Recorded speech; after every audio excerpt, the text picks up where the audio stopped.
It's you know, it's the steering the ship, I suppose. It's asking and answering every question.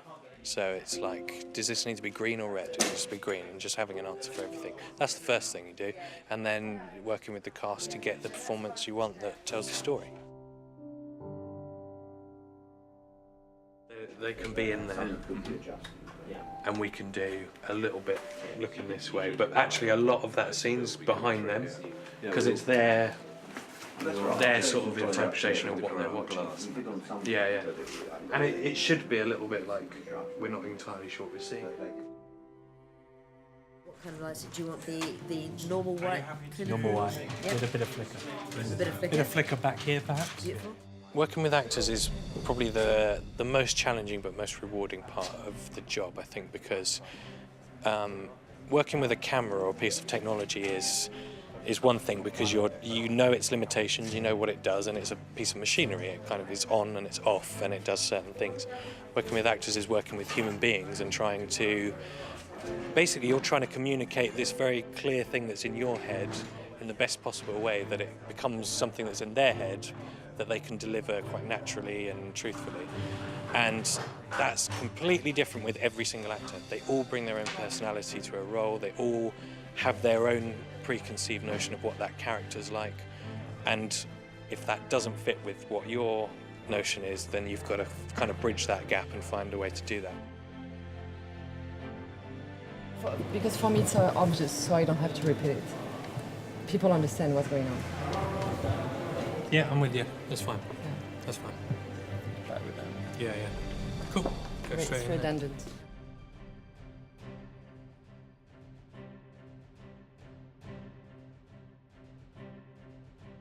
Oh my God, come on to the back. You had to come. What's going on? I think what I loved the other day was we did a very, very emotional scene, and how certainly with Serial, who did like just an amazing performance time and time again.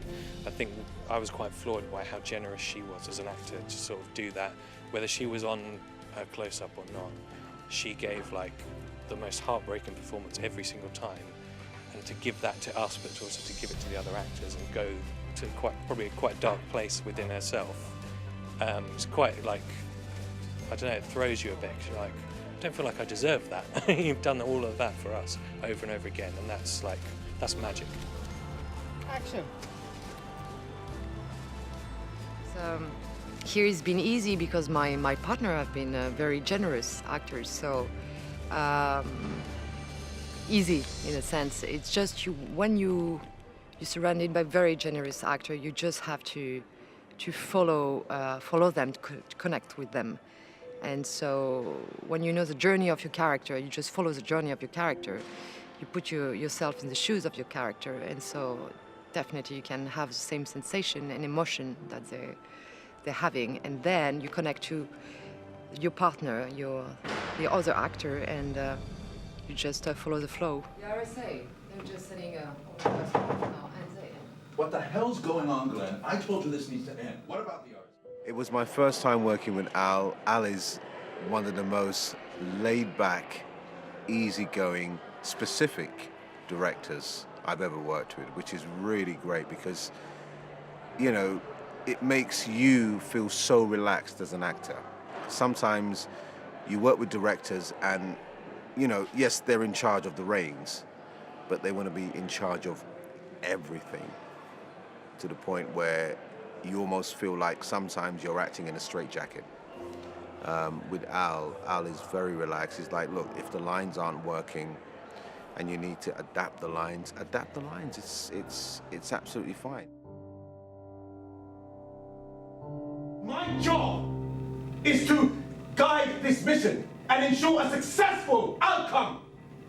We're not done yet. Cut there.